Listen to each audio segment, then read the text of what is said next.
Hello there, and welcome to episode 3 of That One Gaming Podcast, your new bi-weekly source of fun and interesting discussions surrounding the world of gaming. My name is Colin, otherwise known around the web as Delicious Morsels, and I'm joined here today by Lucas, aka Carnival9. How you doing, Lucas? I'm doing good. How about you? Not too bad, and I'm also joined here today by Neal, better known as VMK89. How are you, Neal?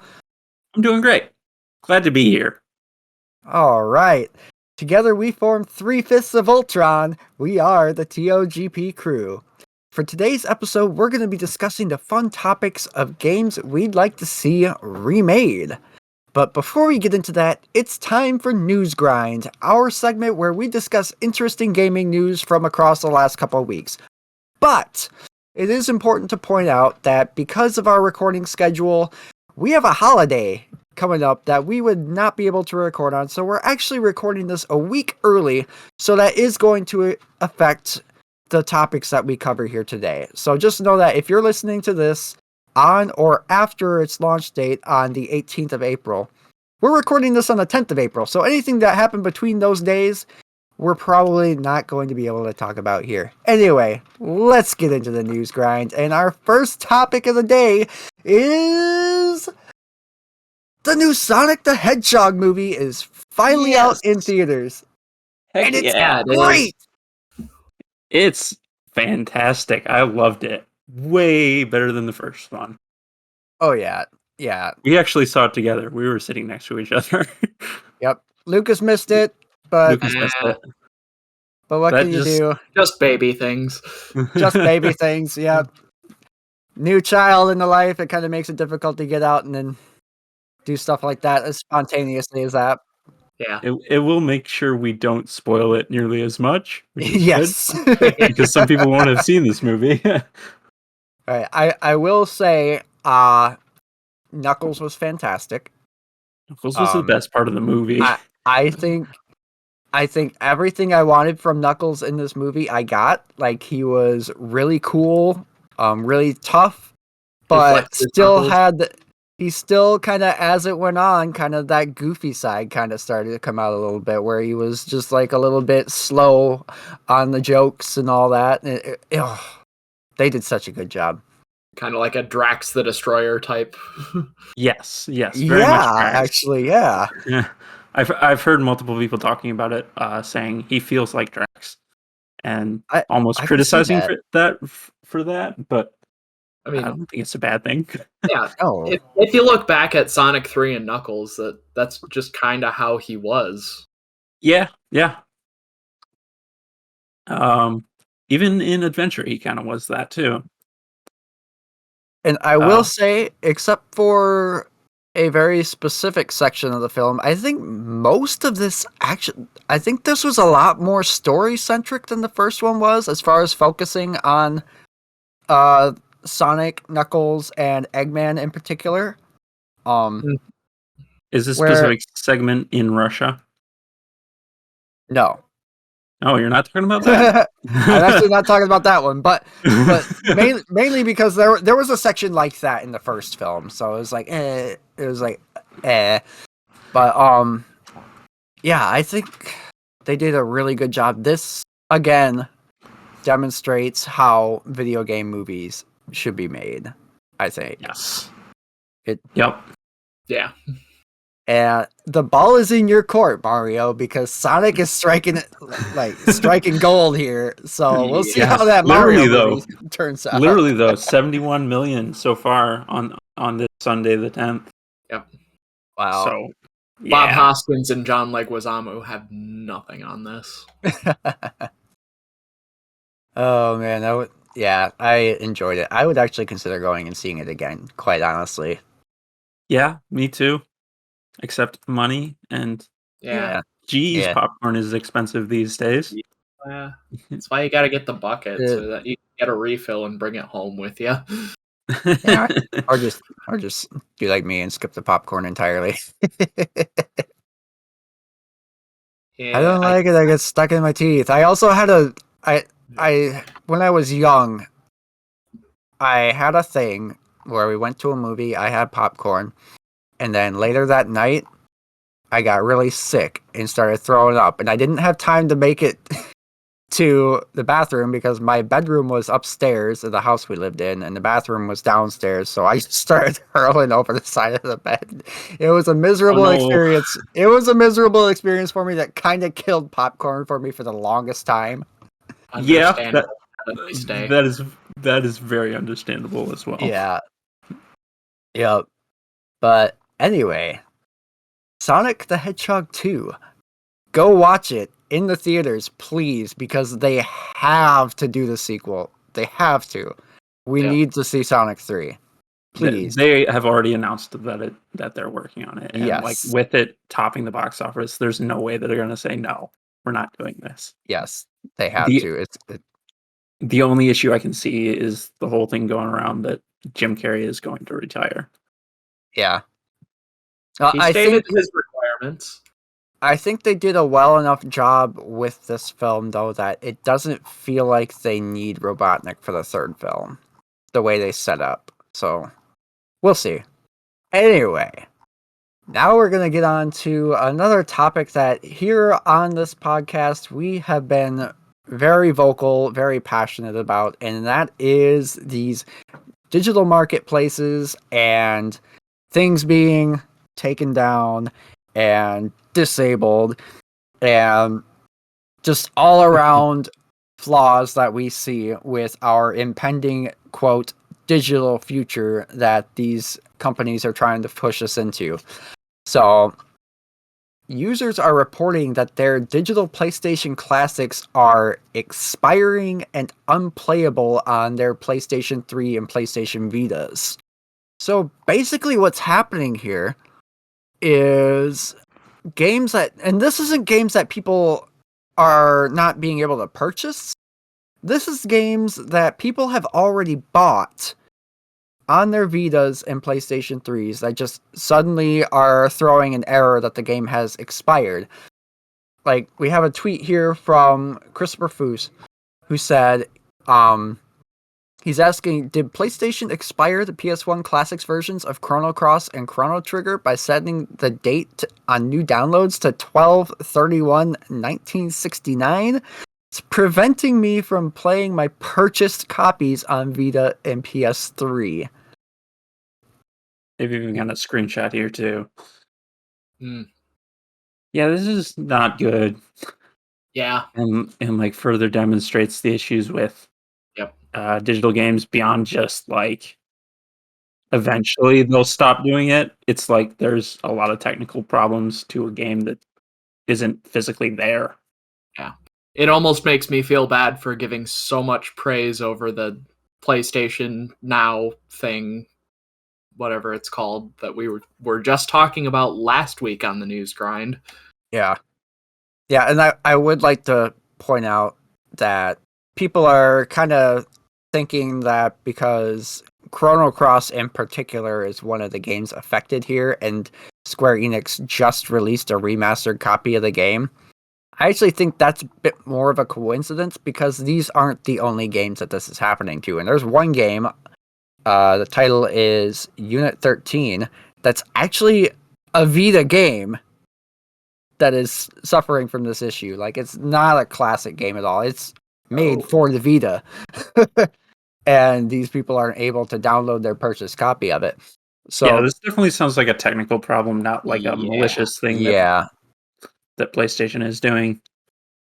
The issue is, how motivated is Sony going to be to remedy this? Because they really just kind of wanted to be done with the PlayStation 3 and Vita eShops before all the backlash kind of forced them to backpedal on that. So, yeah, it does sound like a bug for sure, but I'm just not sure, like, how motivated Sony is going to be to fix it. Yeah. And I definitely think we should touch on this again because we'll be recording 3 weeks from now.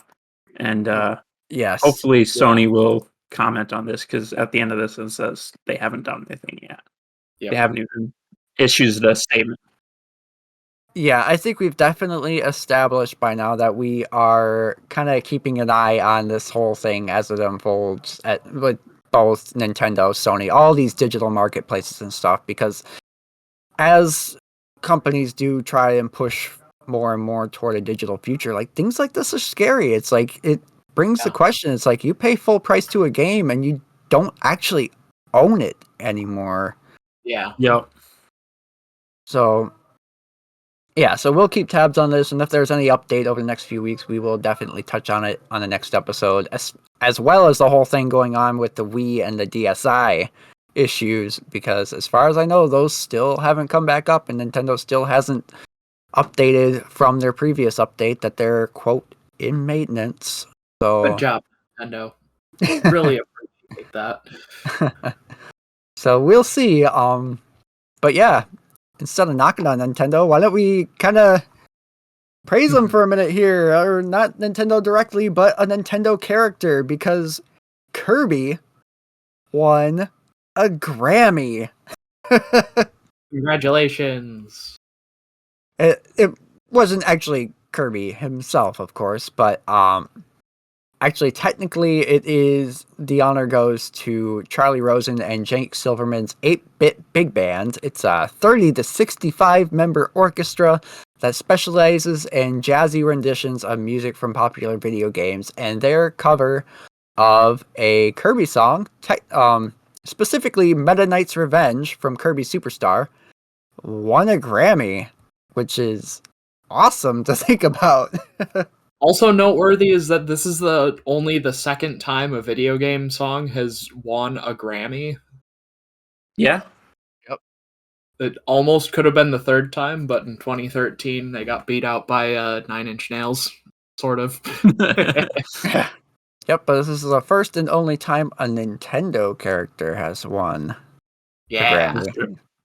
Kirby is the only Nintendo character with a Grammy. Yep.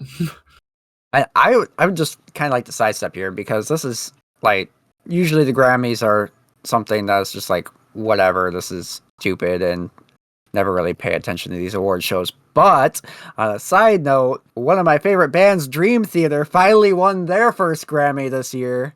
Yeah. So sounds like this year the Grammys had it together. So yeah. I am here for this. I am here for this. Also, shout-outs to Wolfgang Van Halen for, like, the most humble nomination, but I didn't win the Grammy. Yes. All right, let's have some more Nintendo stuff today. So, in 3 days from this recording, so by the time you are listening to this, it will have already happened, but Legend of Zelda, A Link to the Past, turns 30 in America this year on the 13th of April. And technically it's already 30 because it came out in November of 91. But as far as the American audience is concerned, 30 years ago, we got to experience this fantastic game for the first time here in the States, and what a game it is. Still one of my favorite Zelda games of all time. It is definitely a great game. When I was finally reunited with my Super Nintendo back in, what was that? It was probably like 2012 or so. Mm-hmm. And I was starting to buy up games that I never had as a kid for it. A Link to the Past was one of the first games I bought because I just needed that game in my collection. It's such a good Super Nintendo Oh my god. And just all the music in that game, especially like when I got to Dark World for the first time, it was just like, Dark wow. World is amazing. I immediately started working on a metal arrangement of that, and unfortunately never got to finish it, and then other things happened and I lost it, so I gotta restart that from scratch. But it will happen eventually. Because the Dark World theme is good and I want to hear it in metal. Yeah. Alright, moving on. This actually just dropped today, actually. So Kingdom Hearts is celebrating its 20th anniversary this year. That's kind of hard to believe. It makes me feel incredibly old.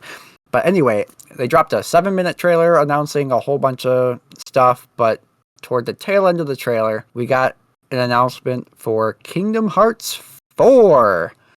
And personally, I don't think any of us are really that into Kingdom Hearts, but we know that the Kingdom Hearts fan base is very passionate, and this is exciting news for them, so we thought we'd touch on it here today.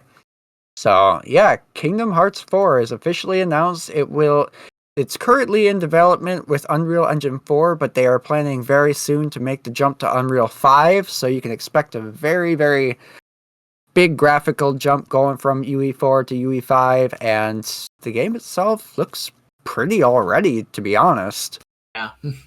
So the trailer starts off, it's in this modern cityscape, and it goes through a nice forest scene, and this is probably the thing that I'm most excited for, because I don't really care for Kingdom Hearts, but they got my attention with this. Same. At 4 minutes and 42 seconds in this trailer, you can see very clearly, well, not clearly, but in the top right corner of the screen, what looks to be the foot of an ATST on Endor.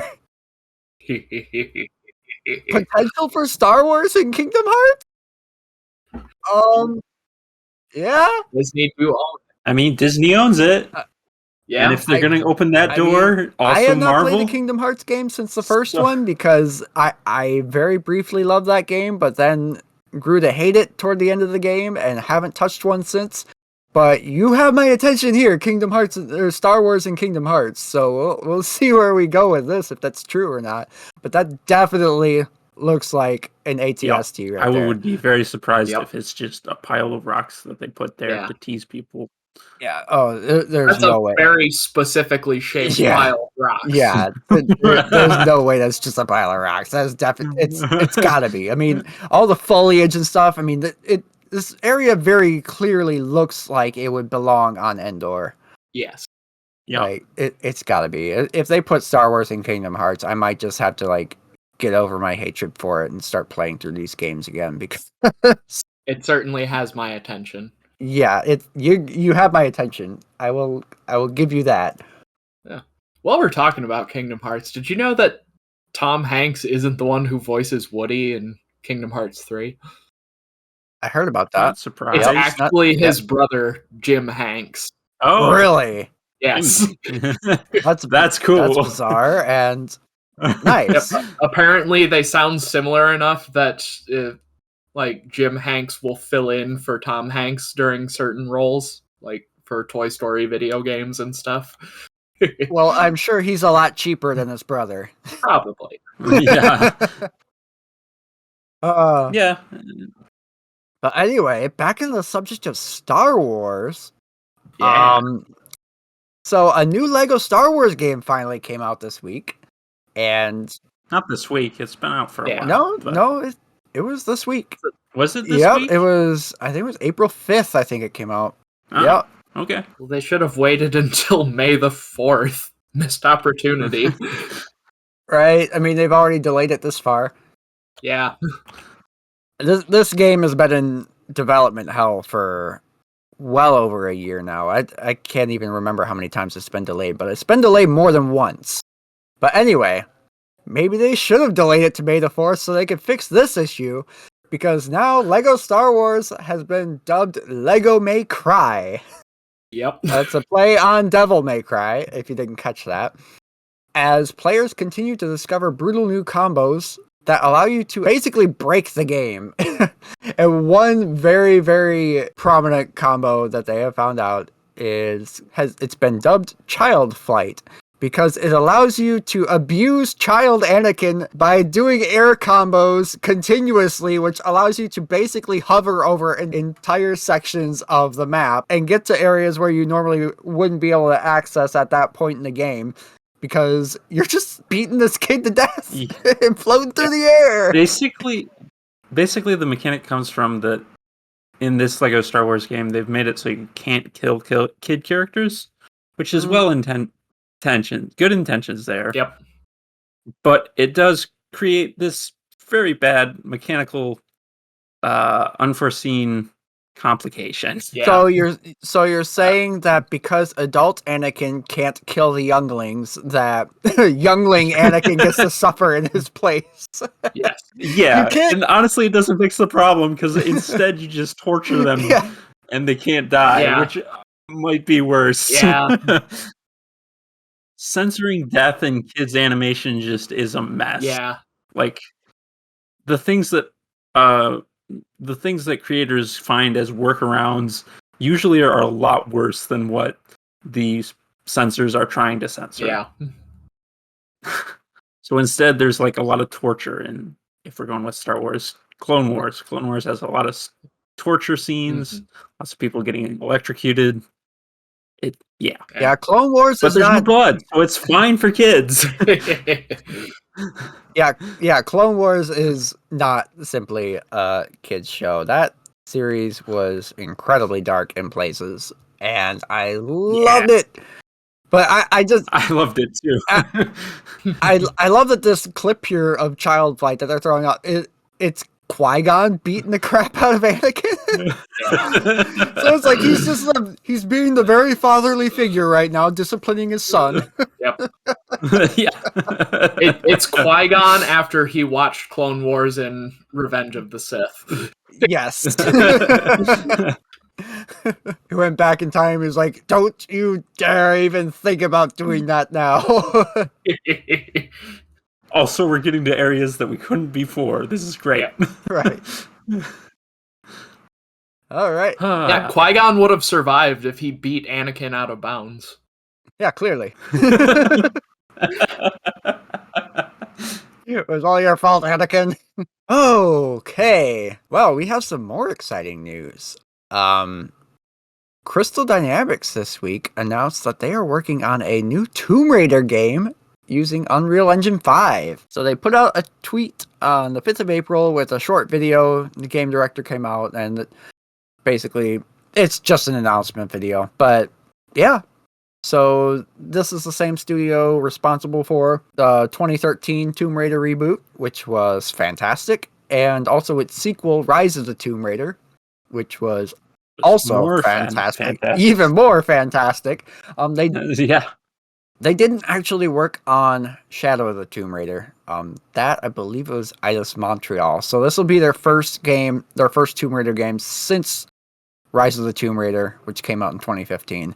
So I'm really excited to see what they do with this because I loved those games, especially the 2013 one. I mean, also notable, like Tomb Raider is one of the first series to support any of the RTX features that NVIDIA has been trying to popularize. Oh, I mean, this Tomb Raider reboot franchise has been like a technical masterpiece. Yeah, like the first game, all the way back at the first game in 2013, they were one of the first games to use this rendering technology called TressFX. And basically what that allowed them to do was make every single strand of Laura's hair an individually like rigged entity. So every single strand of her hair was a separate pixel, basically, as opposed to it just being like one large clump like they used to do back in the day. Yeah. And that was, so it allowed her hair to flow more realistically than hair had been able to be animated prior to that. And I was trying to run it on my MSI gaming laptop back in the day, and it couldn't handle that at first. I turned it on, it looked cool, but my frame rates went down because it was like really cutting edge technology back then. But then when they ported the games up to the Xbox One, PS4 games, that was just integrated because those systems had much more power than the PCs had at the original time when the game launched. Yeah. But I remember that just being blown away by that when that game came out. And yeah, so I'm really looking forward to seeing what they do with this new game, especially with the new Unreal Engine 5, because holy crap, some of the stuff that engine can do looks fantastic. Yeah, Tomb Raider has always just been about like graphical advancements. Yeah. Like even on the PS1, I mean, obviously it didn't look great with today's standards, but like back then, that was the big thing, was that this game is 3D. Yeah. And that wasn't a thing at the time, and it was Or like cutting edge 3D too. Yeah, or like the incredible night and day difference between software rendered Tomb Raider versus like 3DFX Voodoo Glide mode Tomb Raider on the PC end is just absolutely incredible. Have you guys seen the GBA port of Tomb Raider? No, I need to play this now. It's not an official release. There's this guy that is rebuilding and he's recompiling the original Tomb Raider to run on the Game Boy Advance with a bunch of custom code, and it actually runs. And it's pretty cool. Wow. Okay. Yeah, Modern Vintage Gamer on YouTube did a little rundown and explanation of it, and yeah, I definitely recommend checking that out. Tomb Raider on the Game Boy Advance, because it's pretty cool and it's a technical marvel. Yeah. Huh. Yep. Need to get a ROM of that now. Yep. Yeah, for sure. All right, and let's move on to our final news topic for today, which is actually also going to serve as a bit of a segue into our main discussion. So, earlier this week, on the 7th of April, Remedy and Rockstar Games announced they were going to remake Max Payne and Max Payne 2 for PC, PlayStation 5, and the Xbox Series consoles. So, yeah, I haven't played the Max Payne games myself, but I've heard good things about them. I've seen some footage. They look really cool. So maybe this will be the reason I finally get around to picking up and trying them out, because, yeah. Yeah. Yeah, I've heard great things about this too. I'm not really usually into first-person shooters, but it definitely seems like a more out there shooter. Yeah. Mechanically, and that's usually what interests me. I've brung up Portal before on this podcast, and same thing there. Yeah. It's a really kind of neat story too. Yes. Yeah. Also, like, again, like from the Tomb Raider transitions, like this was another game that supported the legendary 3DFX Voodoo Cards glide mode and just looked spectacular back in PC or like early 2000s PC gaming. Yeah, I'm looking forward to checking out these remakes. But anyway, on the subject of remakes, let's get into our main discussion, which is games that we'd like to see remade.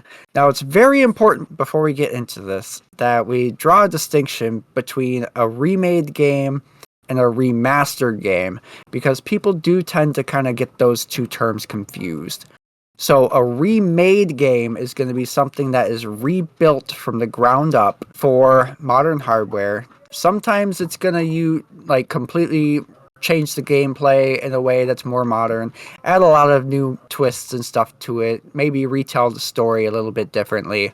But a good example of that is going to be like the Final Fantasy VII remake, or we also have the upcoming Knights of the Old Republic remake that was announced recently. Whereas a remastered game is something that is basically they take the original product and they just pretty it up a little bit to clean up some textures and stuff, maybe put a little bit of extra quality of life stuff in there. But really, it's essentially functionally the same game, just prettier for our new high definition displays and all that. So like the Halo Combat Evolved remaster, or the Halo 2 remaster, or Final Fantasy VIII remaster, or the recently released Chrono Cross remaster. These are all games that are functionally identical to the originals. They just look and play a little bit better on modern hardware. So, with that out of the way, let's get into this discussion. Neal, what do you got for us today? I have. First of all, of course, look at my logo. I'm going to talk about Sonic. Neal, talk about a Sonic game? What? What I grew up on, which is the Sonic Advance trilogy.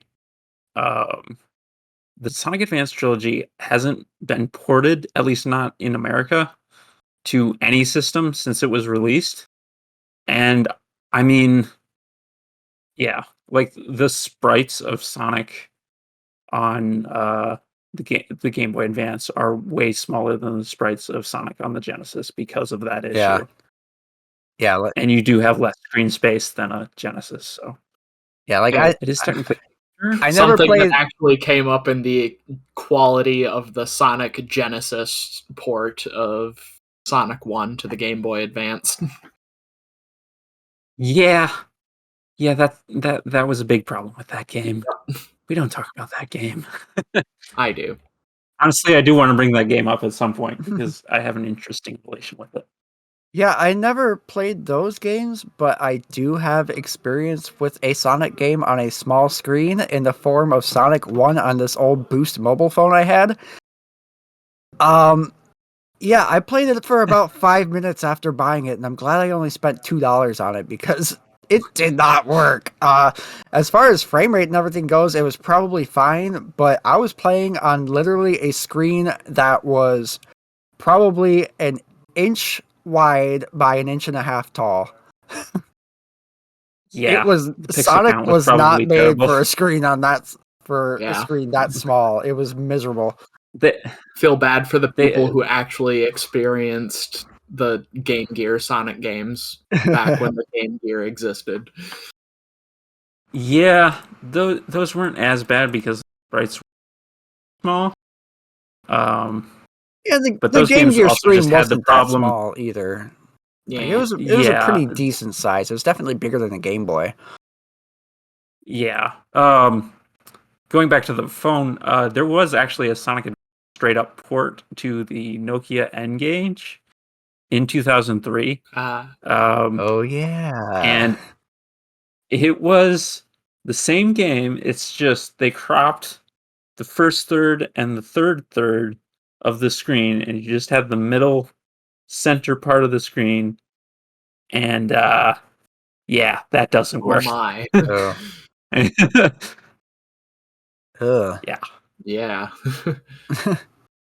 Lucas, what do you got?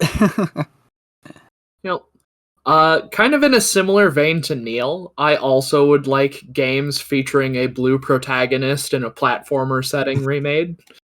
Specifically, the classic NES Mega Man games. I am a Mega Man diehard, but some of those games from the NES era of Mega Man did not age well or were not particularly great. I'm looking at Yeah. you, Mega Man 3. Honestly, even Mega Man 2, the game that everyone loves on the NES, could use a little TLC and modernization because everything just so happens to be weak to the Metal Blade, and that's kind of a problem. It's like, once you add 8-way aiming of a weapon that almost half the Robot Masters are weak against into the gameplay, it kind of gets boring. But then also there's games like Mega Man 4, which have stuff like the Pharaoh Shot glitch, which makes it also kind of a simplistic game at that point because Pharaoh Shot's another weapon that shoots in multiple directions, and doing that in a Mega Man game really simplifies the gameplay. And then, of course, just fix Mega Man 1 in general. It's so bad. Yeah, I don't even remember where I first played those early Mega Man games, but I remember not spending too much time on them because, yeah, probably reasons that you mentioned above. Yeah. I tried playing Mega Man on a friend of mine's console because they couldn't beat it, and I was like, no, I'm not gonna beat this either. I'm not great at jump and shoot games as much as just plain jump games. Yeah. That's not the right term. Yeah. See, I just recently played through Mega Man 1 through 11 plus Mega Man and Base. Mega Man and Base could use a proper remake too. That game's awful. Yeah. Yeah. I have heard that for sure. Just making Mega Man more accessible to people, like doing some of the tricks that the newer games have, would just make things so much better. Like more people would enjoy those games. Yeah. I don't know if they'd go back and try to play the originals, but Yeah. Mega Man could use more fans. Yeah. I think the Mega Man games, like remakes of 1 through 6, maybe not even including 7 or 8, but in the style of Mega Man 11 would be fantastic. Yes, I have played the demo of Mega Man 11, and although I still had difficulties with it, it was a lot more something that I could handle. So I could definitely see that helping like kids getting through these really tough as nails 90s games. Yeah, and they could even do something like they experimented with on the PlayStation Portable with Mega Man Powered Up, where they they remade it and added in 2 more Robot Masters, Oil Man and Time Man, who were originally slated to appear in Mega Man 1, but then didn't because of time constraints. So they added those in, as well as like new levels for all of the original Robot Masters. But then there was also just like a classic mode where you could play through the original levels in just the style of the new graphics. And I think that would be a neat idea, although maybe I don't really care for the Mega Man powered up chibi-ified graphics. Yeah, that's a weird looking game. Yeah. Not necessarily bad, but yeah, not what you'd expect from Mega Man. Yeah. I guess the chibi style graphics is what they were originally going for on the NES games, but you can't really tell that because it's an NES game. Yeah, I can kind of see that. Huh. Honestly, I think like Mega Man 7, Mega Man 8 were like peak Mega Man graphics for me.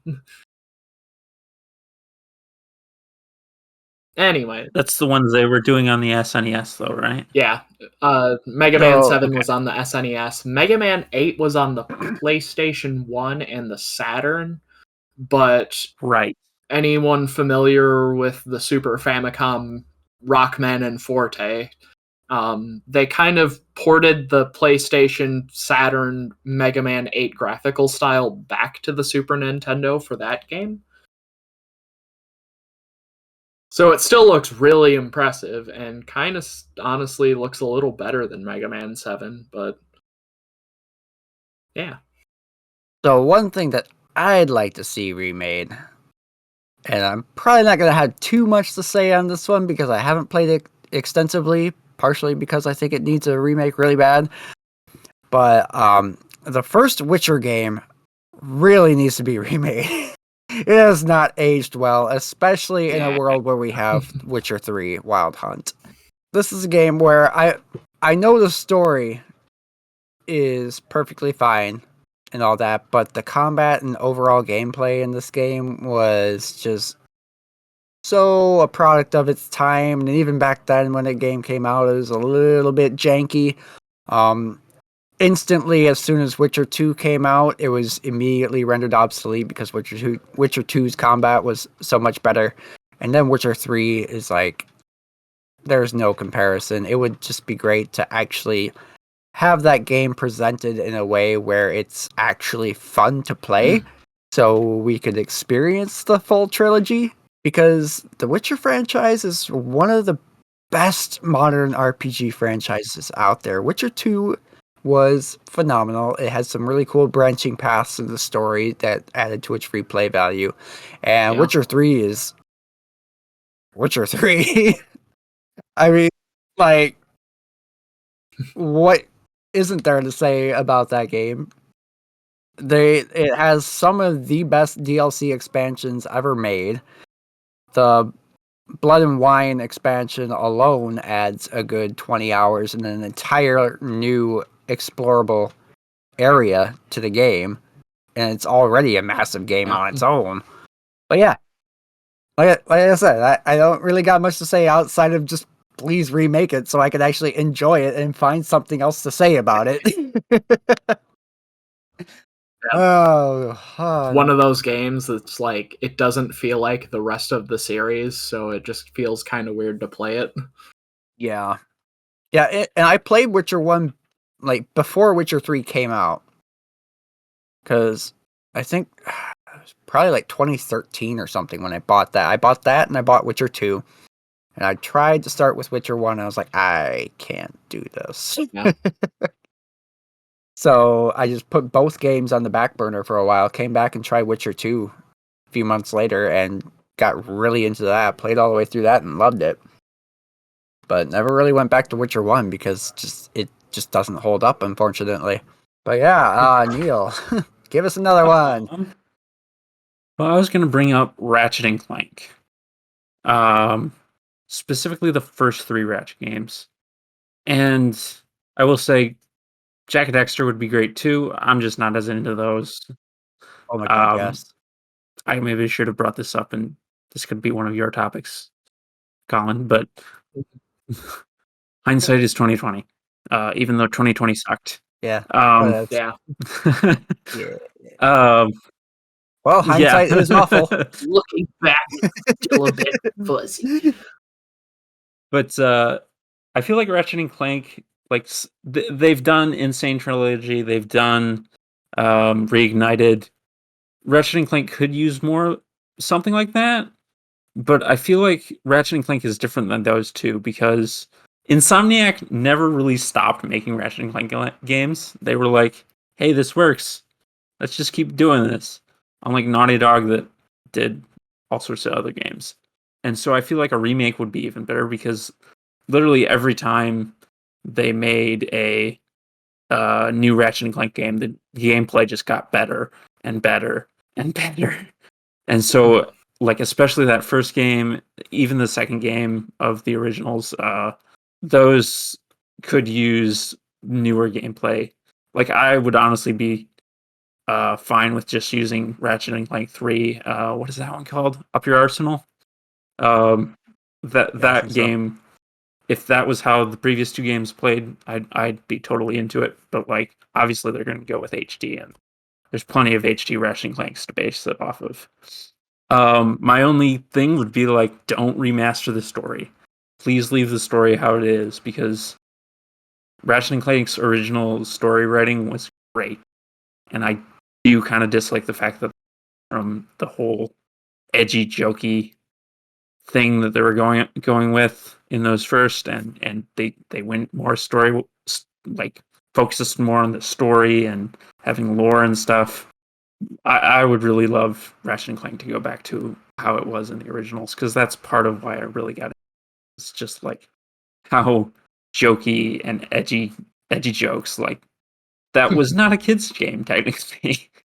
Yeah. Don't give that game to an 8-year-old. They're going to be saying weird stuff. Which one was the one that was just randomly a tower defense game? Full Frontal Assault. Yeah. Yeah. They did a lot of spin-offs. They did All for One is what it was called, which was sort of like a Ratchet and Clank version of like New Super Mario Bros. Wii. It was during the 4-player platformer craze. The copy that I bought for my PS3 didn't work, so I never really touched that game. An interesting fact about that, though, initially, while they were developing that, they were going to call it 4Play, which I love that. That's totally something they do. They love their innuendos as titles. Wow. Like, make no mistake, they have very specific reasons for the titles that they choose for their games. Going like, commando, up your arsenal, size matters.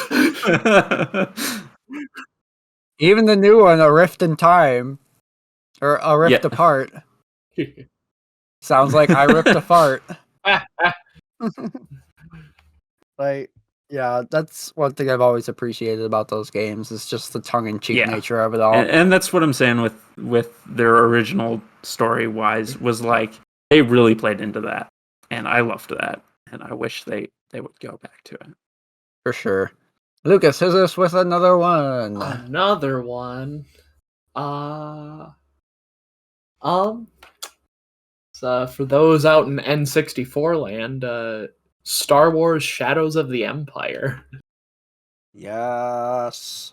Kind of a hidden gem of the N64, if you ask me, although maybe the gameplay didn't age very well because you had to play it on an N64.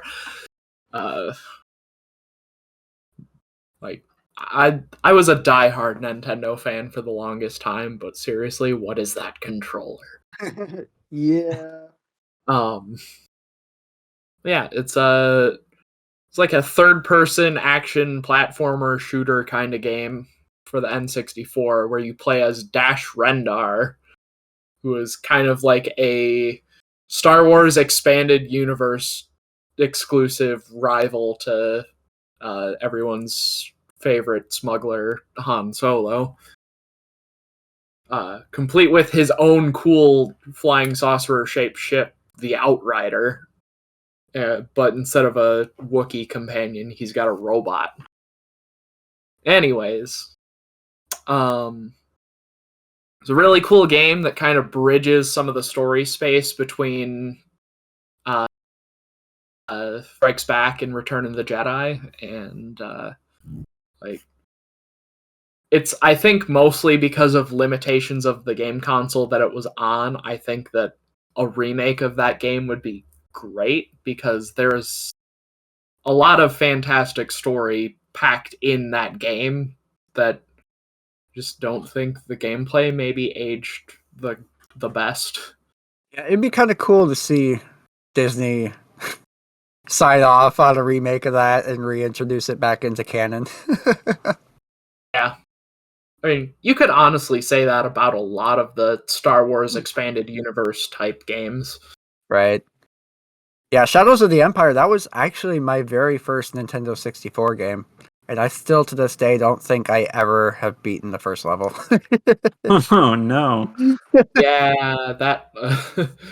the snowspeeder fight on Planet Hoth right off the bat was a really rough introduction.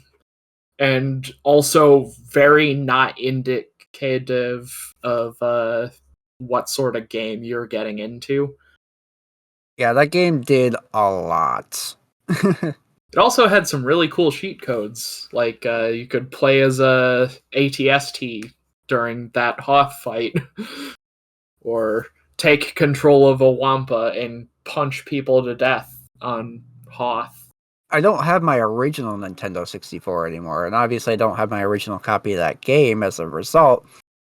But one day I just randomly saw that sitting in the cabinet at a local game store, and I was like, all right, I don't have a Nintendo 64 yet, but this game's $10, and I used to own it, so I bought it. I now have a Nintendo 64 that I can play it with, but I haven't really had time to sit down and do it yet, but eventually maybe. I'd probably be a lot more motivated to play it if they remade it. Yeah. I don't technically have my original N64 either. That's at my parents' house, I think, along with my copy of Mario Kart. Instead, I've got a cool N64 that Colin himself painted. Yeah.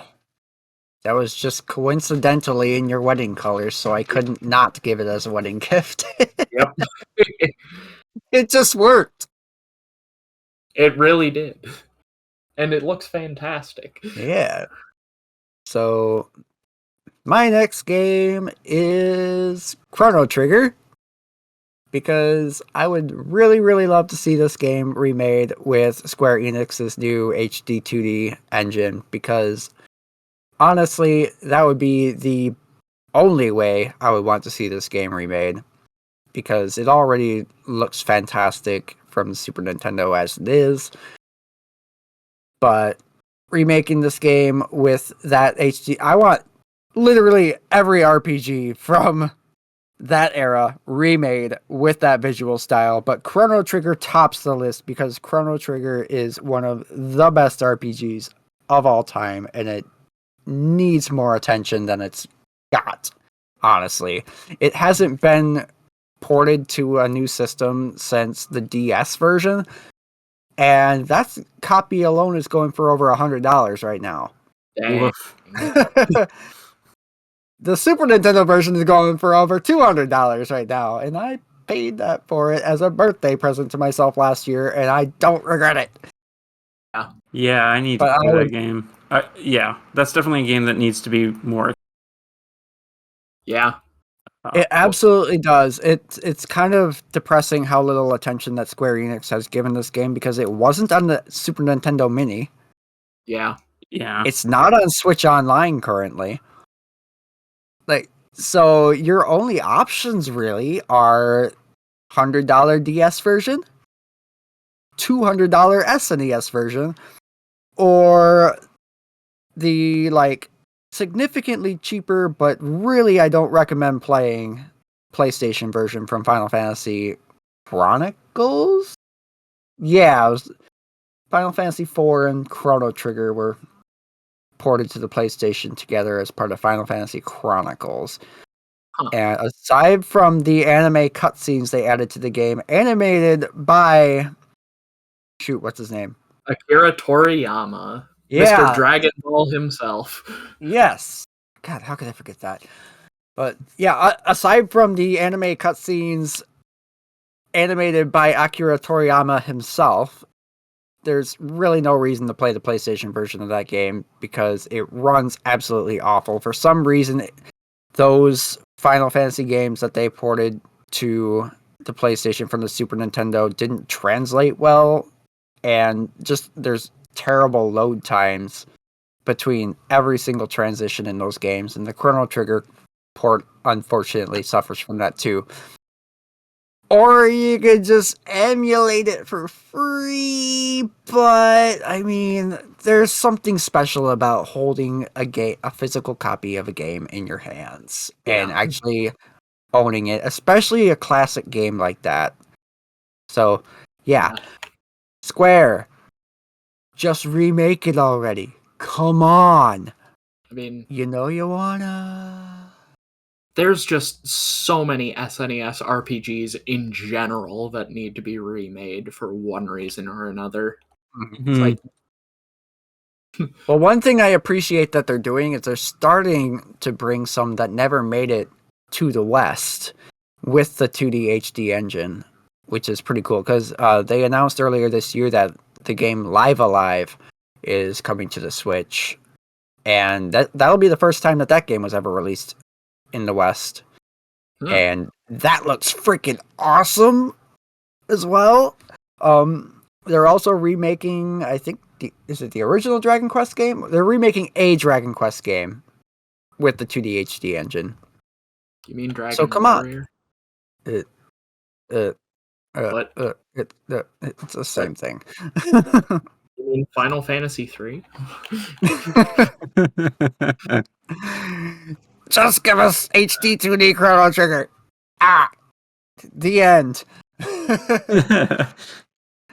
All right, that's going to cap off our main event here today. Let's find out what we have been playing.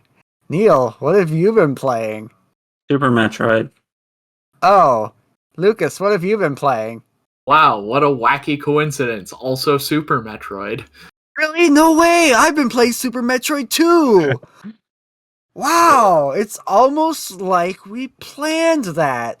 It's almost like we have something in the works here. Like, I don't know, maybe sometime in the future here, like very soon, we're gonna do an episode maybe that's just all about Super Metroid. I don't know. That's just, man, really weird. What a weird coincidence. It might just be called like that one game or something. I don't know. Yeah. I guess you guys are just gonna have to listen and find out on that one, because this is a huge coincidence here. It's coming. It's true.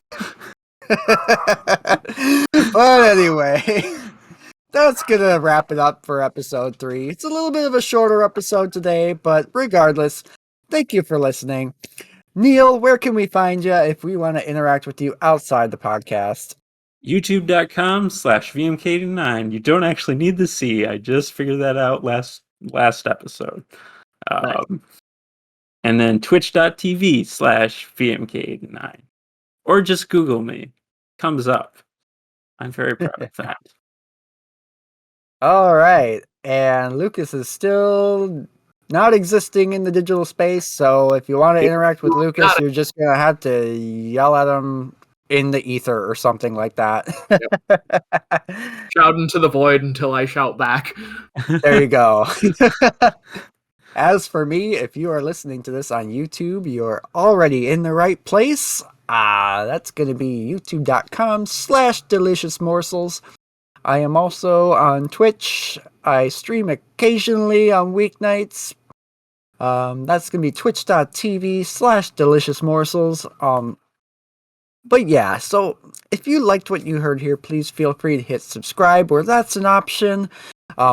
Share it with your friends if you think they'll like it. Anything you do to support this show goes a long way, and it's so appreciated. We'll be back in a couple weeks with another episode, but until then, enjoy the rest of your day. The TOGP crew is signing off. See ya!